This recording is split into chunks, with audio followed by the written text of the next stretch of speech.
بسم الله الرحمن الرحیم. زما ورونو مسلمانانو یو ضروري اعلان واورئ او دا اعلان او دا خبرې موږ وایو په شوق ذوق سره واورئ، انشاءالله ډېره فایده به وشي. یو د هغې نه دا دی انشاءالله چې موږ به دیر اسلامیک چینل په نوم باندې چې کوم زموږ یوټیوب چینل دی هغې باندې به انشاءالله موږ د اسان تجوید مطابقو د ناظره چې کوم د زده کولو دپاره حروف په اسانه طریقه باندې زده کولو دپاره موږ به دا 10 سورتونه چې کوم دی انشاءالله د تلاوت کوو، د سورې فیل نه واله تر سورې والناسه پورې چې کله بیا هغه ختم کړو انشاءالله بیا د سبحانک اللهم ثنا نه واله تر د اخره پورې چې څومره موږ الفاظ دي بیا به انشاءالله په دویم ورځ باندې به تاسو دا ویډیو ګورئ او انشاءالله تاسو به د هغې نه ډېره زیاته فایده کېږي، ځکه دا تجویدو یا د الفاظ زده کول دا لازم او ضروري دي. ځکه لازم او ضروري دي چې قرآن مجید کې رب العالمین موږ تاسو ته فرمایي ورتل القرآن ترتیلا، قرآن مجید په قلاره قلاره لولئ، په مزه مزه باندې لولئ. ظاهره خبره ده چې الفاظ صحیح وي او الفاظ په صحیح طریقه باندې چې کوم دی ادا کېږي نو بیا قرآن مجید تلاوت هغه سړي ته مزه هم ورکوي، په خپله مزه ورکوي او کوم سړی چې تلاوت اوري هغې ته مزه ورکوي. او دغه شان چې کوم دی الله رب العالمین قرآن مجید کې بل ځای کې الله فرمایي الذین آتیناهم الکتاب یتلونه حق تلاوته، الله فرمایي تاسو زما د کتاب تلاوت کوئ څنګه چې دی حق دی.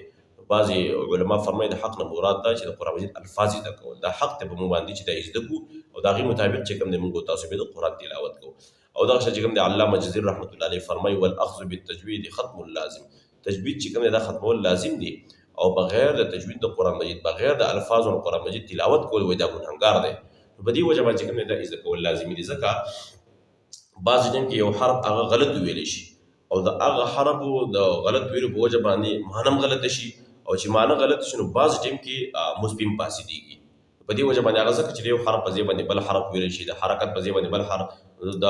زبر په ځای باندې زیر ویلی شي، زیر په ځای باندې زبر ویلی شي، په دې سره معنی کې تغیر او تبدل راځي او دغه چې د حرف ذات ته چې کوم دی په هغې سره نقصان وررسېږي. انشاءالله تعالی موږ به دا 10 سورتونه د سورې فیل نه په سیده ساده انداز کې به انشاءالله موږ د دې الفاظ چې دا حرف په څنګه ادا کېږي په کومه طریقه باندې به ادا کېږي په ساده ساده انداز باندې. الحمدلله علما طلباو د ضرورت نشته خو د دې معقول خلک دی، لیکن چې کوم زموږ عوام ورونه دي کوشش داسې وکړي چې دا ویډیو چې کوم دی هغه په خپله هم ګوري او دغه شان چې کوم دی کوم واړه واړه بچي دي هغو ته چې کوم دی دا ویډیو لګوي چې د هغې سره چې کوم دی د ماشومانو هم د قرآن سره شوق ذوق او محبت هم پیدا کېږي او الفاظ چې کوم دی څه نه څه هغه چې کوم دی په هغې باندې نظر چې کوم دی نظر اندازي وشي. او د دې سره سره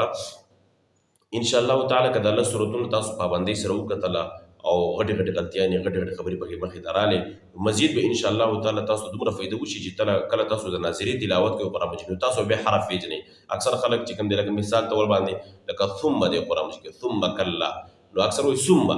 نو دا خو سین نه دی دا خو ثا ده ثم نو زموږ عوام وروڼه غریبانان بیا دا ورته پته نه لګي که نه چې د سین په ځای باندې ثا وایي د ثا په ځای په سین باندې سین وایي. اکثر عوام خو ماشاءالله ډېر داسې دي چې اوس خپل الفاظ هم صحیح کړي دي، بعضې ملګري داسې چې الفاظو کې کمزوري ده الحمدلله په قرآن مجید تلاوت پابندۍ سره کوي لیکن الفاظو باندې چې کوم دی هغه کمزورتیا پکې ده. نو دې وجه باندې چې کوم دی دغې کمزورۍ ختمولو دپاره انشاءالله تعالی موږ به دا 10 سورتونه دا یو کورس دی دا به انشاءالله موږ دا وګورئ او دې نه پس به انشاءالله بیا موږ سبحانک اللهم نه واخله تر د اخره پورې چې څومره مونځ دی د دې الفاظ زده کولو به انشاءالله کوشش کوو او مخې ته به دا ترتیب چې کوم دی مونږ چلو دا زموږ دیر اسلامیک چینل په نوم باندې چینل دی یوټیوب کې دا مونږ سبسکرایب کړو انشاءالله او مخې ته چې کوم دی مونږ تاسو دا ثواب په نیت باندې شیر هم کړو انشاءالله او دا څونه یوټیوب چینل باندې چې څومره